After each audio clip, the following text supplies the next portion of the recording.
Hello, j'espère que vous allez bien. Aujourd'hui, on se retrouve pour un petit tuto baby boomer à l'éponge. Je le répète jamais assez, mais c'est ma technique personnelle pour faire les baby boomers vu que je fais des poses en gel X. Mais vous pouvez aussi faire des baby boomers différemment, par exemple avec un aérographe ou en gel directement si vous faites des poses chablons. Du coup, j'attaque directement sur une capsule déjà colorée. Là, en l'occurrence, c'était les capsules French Nude de chez Velvet Extension. Puis je vais venir buffer puis limer parce que je m'étais rendu compte que c'était un petit peu mieux de limer. On va dire que les pigments accrochent mieux. Du coup, dans la vidéo, vous me voyez buffer l'ongle, mais si ça suffit pas, passez un petit coup de lime. C'est beaucoup mieux, je trouve, personnellement. Comme ça, les pigments du gel paint adhèreront beaucoup mieux à l'ongle et ça vous facilitera le travail. Ensuite, je viens dépoussiérer mon ongle avec une petite brosse de chez Onyx Pro. Donc là, très important, il ne faut pas qu'il y ait de poussière sur votre ongle. Ensuite, avec un chablon, je viens tapoter sur mon ongle pour enlever le reste de poussière qu'il peut y avoir. Ça, c'est une étape qui est optionnelle, mais que personnellement, j'aime bien faire pour être sûre. Puis je viens prendre une petite éponge en mousse et je viens faire pareil. Alors j'appuie tout doucement pour ne pas arracher des petits morceaux d'éponge. Puis ensuite, avec un pinceau, alors n'importe lequel, là je vous en montre deux, mais le mieux c'est les pinceaux fins et épais. Je vais venir prélever de la matière, donc du gel paint. Là en l'occurrence, j'utilise celui de chez Velvet Extension. Et je vais ensuite venir déposer la matière sur le bout de l'ongle. Donc là, il n'y a pas forcément de règle, juste il ne faut pas remonter trop haut pour déposer la matière, vu qu'après on veut que l'éponge la dégrade. Ensuite, avec l'éponge, je vais venir tapoter.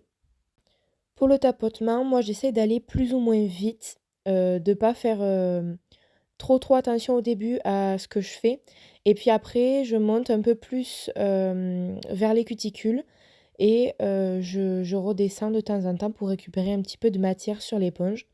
Et je fais ça jusqu'à temps que le petit dégradé me plaise.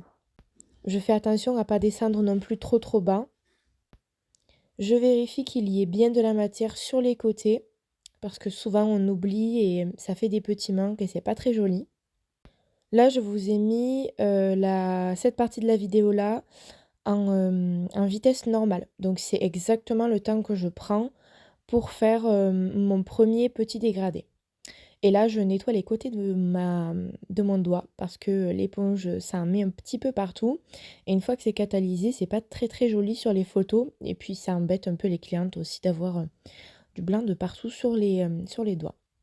Ensuite, je catalyse bien et je viens refaire cette étape plusieurs fois jusqu'à temps que l'intensité de mon dégradé me plaise.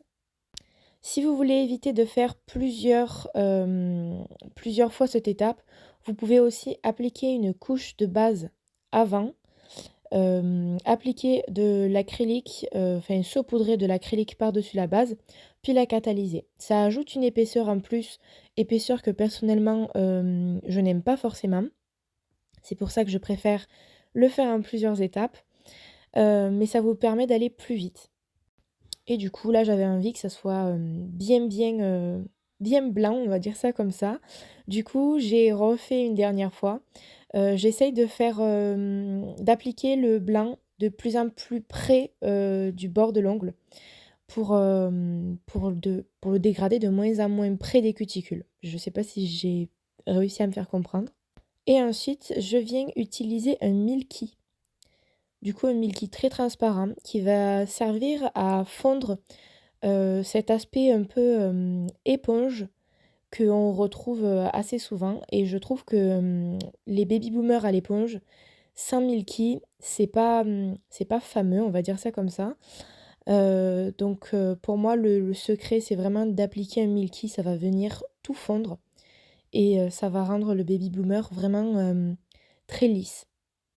Au moment de l'application, il faut faire attention que le gel paint est bien catalysé. Ça, c'était un problème que je rencontrais souvent avant, mais je catalysais pas assez bien mon gel paint et du coup, je me retrouvais au moment de l'application avec des petits morceaux de gel paint qui partaient et du coup, bah, ça faisait des grosses démarcations, chose qu'on ne veut surtout pas avec un baby boomer. Du coup, pour le résultat, vous allez avoir ce petit résultat. Je viens appliquer un top coat, je catalyse et puis voilà. J'espère que ce petit tuto vous aura plu. J'espère qu'il aura pu vous aider, à créer des baby boomers à l'éponge chez vous ou même sur clientèle. Je trouve personnellement que c'est une bonne alternative au airbrush, même si le résultat n'est pas aussi incroyable. Si vous n'avez pas les moyens de vous procurer un airbrush, ça peut être une bonne alternative. N'hésitez pas à liker et à vous abonner. J'essaye de poster quelques tutos assez régulièrement et à venir me suivre en attendant sur mes réseaux sociaux. Je suis très active sur Instagram. D'ailleurs, dans pas longtemps, il va y avoir un petit concours, donc n'hésitez pas à y participer.